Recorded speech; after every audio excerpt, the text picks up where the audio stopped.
What is up, guys? Welcome back to the channel. Welcome back to another video. And tell me, is there a better day for a cyclist than new bike day?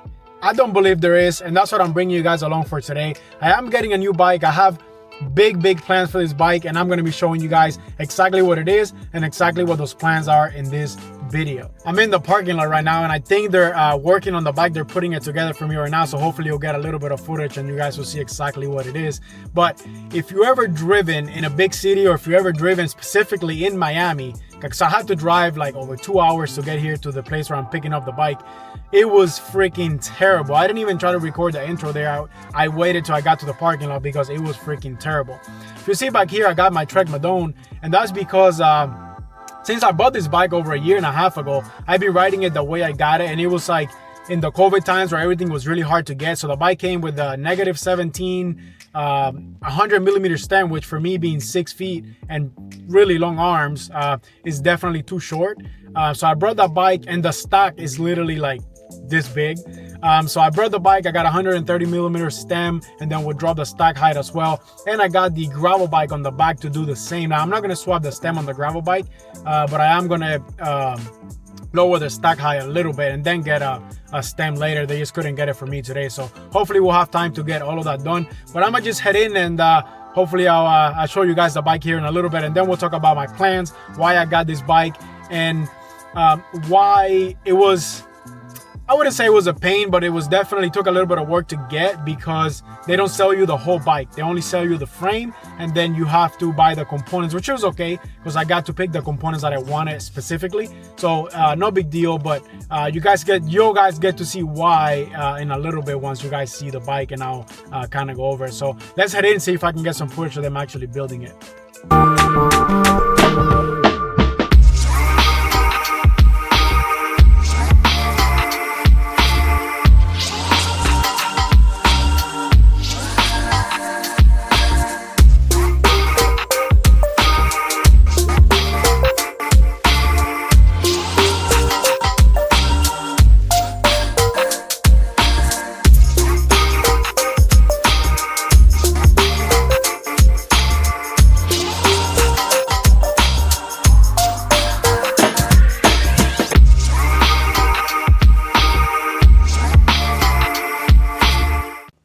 All right, guys, here she is, and she is a freaking beauty. I'm sorry about the cars going by in the background. I had to pick a spot. It was either my backyard or the front yard, where on the backyard, my fiance is just hammering away at her dirt bike trying to change an exhaust. And then in the front yards, I got a pretty busy street where the cars go by, but hopefully in post editing, I can kind of reduce the noise a little bit, and it's not too bad, hopefully. But unfortunately, I couldn't show you guys the bike the day of getting built.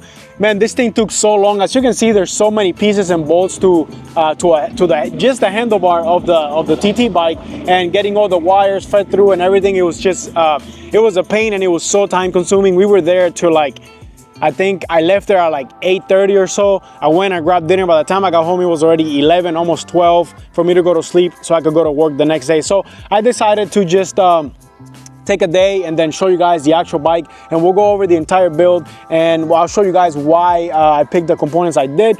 And as I was saying before, I'll put it on the screen so you guys can see, but the reason why I was saying this, so you're probably thinking, oh, it's just a speed concept, but it's not the like when you go online on Trek's website or any website to look for a speed concept, you'll see that they'll show you the triathlon version, which has the top tube hole right here. Right here at the bottom, it has a hole to put like spares and things like that, and the bottom tube is completely different than what you're seeing on this bike. So and also you have the ISO speed, which is not legal for actual time trials, for UCI time trials. So this is the UCI legal frame. Because I don't do triathlons, I wanted the UCI legal frame. Man, that's pretty loud. Hope it's not too bad, but I wanted the UCI legal frame, and that's why it was a little bit harder to actually find. But as of right now, I'm running this this Reynolds, and this is a 58 front with a 62 rear. And honestly, these are not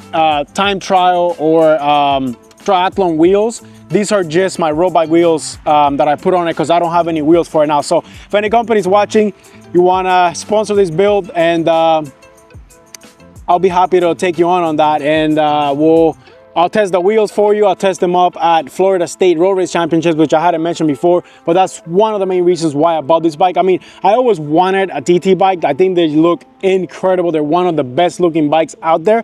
But the reason I bought it is because I want to do Florida State Time Trial Championships this year, and I got 2 months to actually train on this bike. And I did ride the bike yesterday for the first time, and I'll put it on the screen into perspective so you guys can see how damn quick this thing is. This is an effort that I did about 1.5 years or so ago, and I did it on my Madone, which is an aero bike already. And I averaged 310 watts, and I went 25.6 miles an hour. I'm saying this on the top of my head because I don't exactly remember, but I think I did 25.6 miles an hour in this KOM, which is like a 7-mile time trial out and back. And then I was on this bike yesterday, and I swear to God, I did not leave zone 2. I was doing zone 2 the entire time, and I went 26 miles an hour doing zone 2. I only averaged about 237 watts compared to 310. That's how much faster this bike is, and I shaved about 14-15 seconds of the time that I did on my Madone. It was incredible. Now, my position is not great. It feels really weird, feels really unstable, so I have to put a lot of miles on this thing to actually get used to the bike, and just being in that position it's really weird. But I honestly enjoyed it a lot. So I'm gonna just get a little bit of a closer shot and actually show you guys the bike and why I picked all the components, because like I said, I had to buy the frame separately, and then these wheels, I didn't buy these wheels with the bike. This is just what I have for my road bike, so that's what I'm running for now for training, which is perfectly fine. But all the components had to be ordered separately, like every single bolt on the handlebars, the Garmin mount, like everything just had to be ordered separately. That's why I was saying in the beginning of the video that it was a little bit hard to get this bike. But I'm gonna take the camera and show you guys a little bit closer so you guys can see the bike looks incredible. And the frame is actually completely different than what the triathlon version frame looks like, so I'll show you guys that here in a second.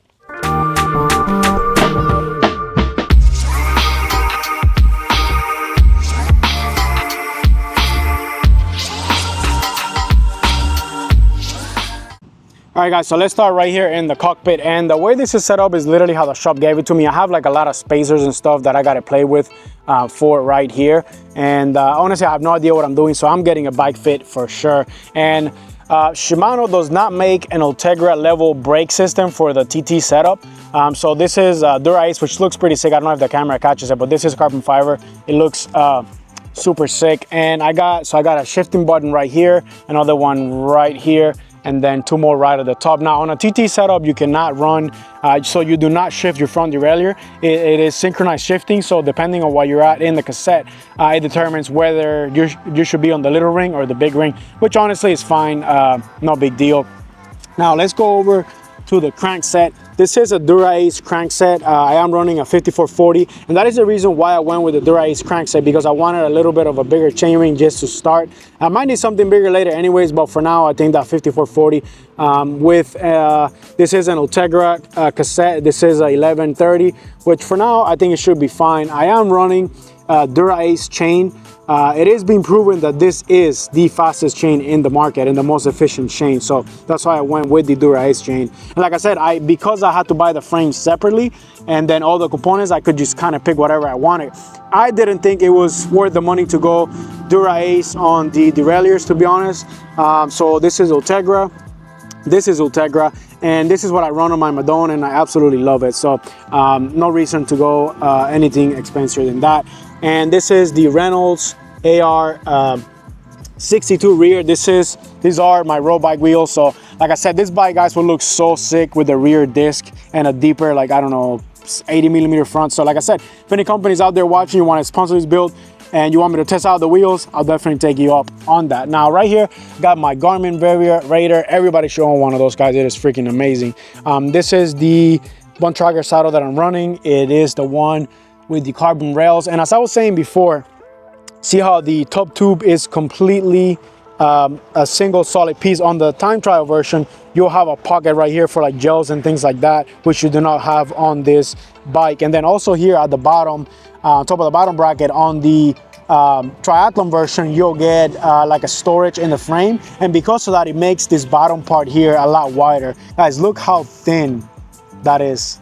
I mean, that's got to be like an inch or two, to be honest. It looks really, really sick.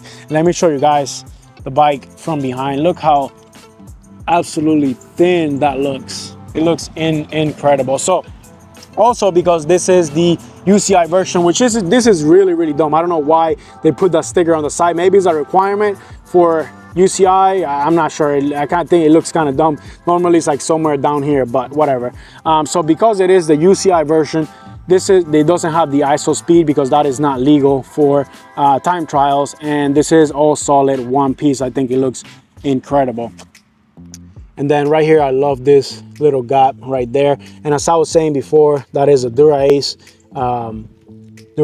brake caliper as well. Like I said, I am running my Fabero Assioma pedals, Dura-Ace crankset. These are 170s. I wanted 165, but they were gonna take like another week to come in, and honestly, I didn't want to wait, so I went with the 170s. That is what I run on my Madone as well. That is a Dura-Ace rear caliper with the Shimano